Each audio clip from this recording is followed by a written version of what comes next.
Space के लिए जितने काम हमारे देश के वैज्ञानिक कर रहे हैं उसमें एक से एक आगे और ये माइलस्टोन तय कर रहे हैं। और इन माइलस्टोन को तय करते हुए आपने देखा कि गगनयान हमने उड़ाया और वो चांद के दक्षिणी ध्रुव के ऊपर यानी दुनिया का पहला चंद्रयान गगनयान वहाँ पर स्थापित हुआ है, जो वहाँ से तरह तरह के संदेश जो हर प्रकार की आवश्यकताओं को पूरा करेंगे, दुनिया की आवश्यकताओं को पूरा करेंगे, वहाँ से चित्र आ रहे हैं। अब ये नया जो इसरो का प्रोग्राम हुआ है इसके भी वैज्ञानिक लाभ हैं वो देश को भी होंगे और देश के बाहर, क्योंकि ऐसी जो स्पेस की चीज़ें होती हैं वो दुनिया को सबको लाभ मिलता है। हम उसमें लीड कर रहे हैं और आज बहुत देशों से आगे हम इस विषय में बढ़ चुके हैं। मुझे लगता है कि इसके अंदर 2-3 देशों का एक कंपटीशन है, भारत और सबसे आगे बढ़ चुका है। सर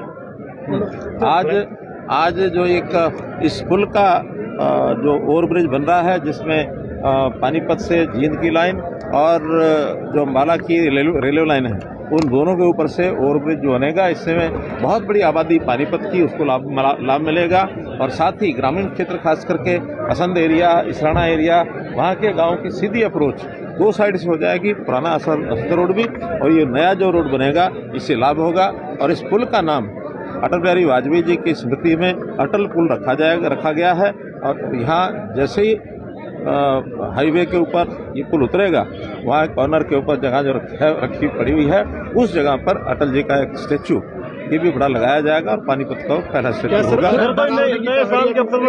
अरावली को लेकर क्या कहना है सर? देखिए ये कंफ्यूजन कांग्रेस मचा रही है जानबूझ के। जब उनके पास विषय कोई नहीं होता उस समय नए नए इश्यू निकाल के ले आते हैं, क्योंकि बहुत समय से अरावली के बारे में जो नियम पहले बने हुए थे उनकी पालना कुछ लोग नहीं करते थे। सुप्रीम कोर्ट में दोबारा से लोग गए कि उसकी परिभाषा बना करके बताया जाए दोबारा से लोगों को ताकि उसका पालन हो। उन्होंने ये कह दिया कि 100 मीटर से जो ऊंची पहाड़ियां अरावली की उसके 100 मीटर नज़दीक तक भी कोई नहीं आएगा। छोटी पहाड़ियों में यदि स्टेट चाहे तो वहाँ खनन करने के लिए परमिशन दे सकती है, क्योंकि खनन भी विकास का एक अनिवार्य हिस्सा है।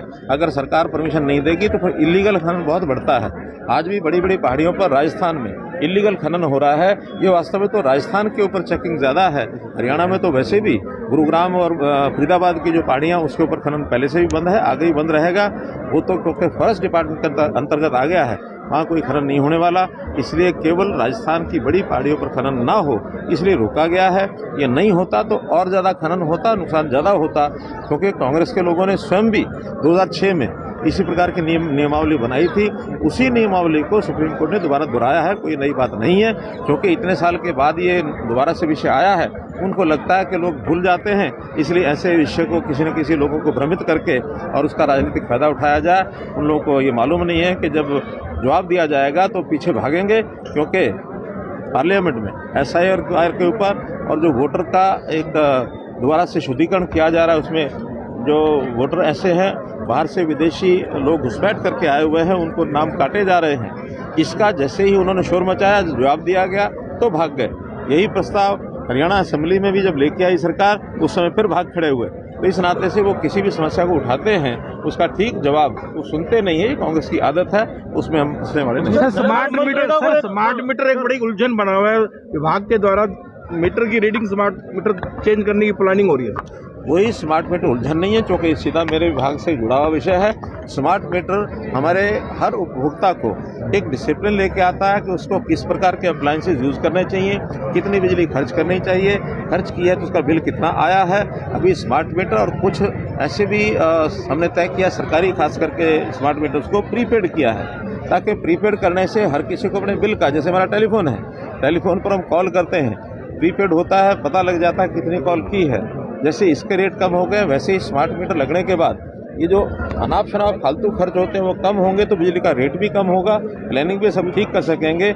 इसलिए जो बहकाते हैं लोग कि हाँ बदलने के बाद कोई बिल ज़्यादा आएगा, इस मामले में हमने कंज्यूमर को ये भी कहा है कि अगर आपको लगता है कि बिल ज़्यादा है तो पैरेलल मीटर दूसरा भी लगवा सकते हैं। और पैरेलल मीटर दूसरा लगवाने के बाद अगर उनको तसल्ली होती है 3-6 महीने के बाद कि कोई अंतर नहीं है तो फिर उसमें से एक मीटर स्मार्ट मीटर रख सकते हैं, दूसरा हटवा सकते हैं। मनरेगा को लेकर भी केंद्र सरकार का पुतला फूंक रहा है। से करनाल तक 10-15 साल पहले बस प्रेस कॉन्फ्रेंस थोड़ा ही करूँगा।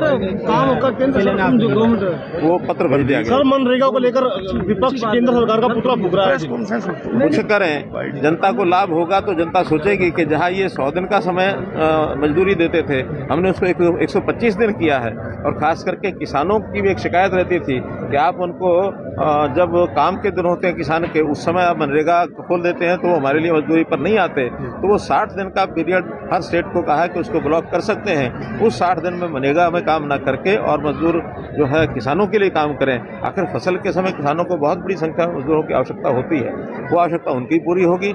शेष बचे 305 दिनों में से 125 दिन मजदूरी जो है वो उनको गारंटी मिलेगी, उनको पूरा पैसा मिलेगा। इसलिए ये भी, चूँकि पहले उनकी स्कीम में कम लाभ मिलता था, अब ज़्यादा लाभ के लिए स्कीम बनाई गई है। उनको लगता है कि ऐसा ना कि हमारे प्रचार के माध्यम से कि हमने वो शुरू किया, ये नया प्रचार करके इनके खाते में ना चला जाए, केवल राजनीतिक इश्यू है, इसलिए उसको